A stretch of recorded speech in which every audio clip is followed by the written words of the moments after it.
ગોંડલથી મોટા સમાચાર સામે આવ્યા છે, જ્યાં નિલેશ રૈયાણી હત્યા કેસ ફરી ચર્ચામાં આવ્યો છે।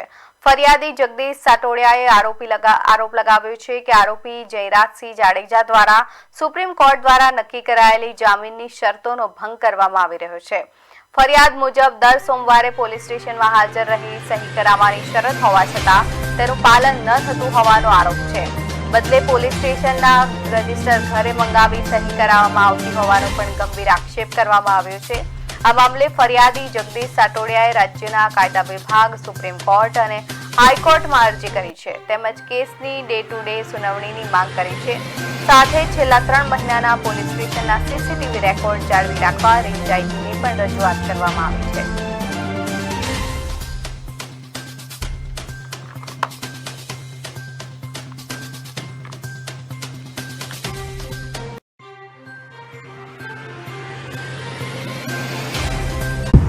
આ કેસને લઈને મુખ્ય માંગણી એ છે અથવા તો એના જામીન રદ થવા જોઈએ અથવા તો એ મેટર ચાલી જવી જોઈએ સુપ્રીમ કોર્ટની અંદર અને એનું જજમેન્ટ આવી જવું જોઈએ। ભલે છોડી મૂકે કે આજીવનની સજા છે એ કાયમ રહે અથવા તો એને છોડી મૂકે।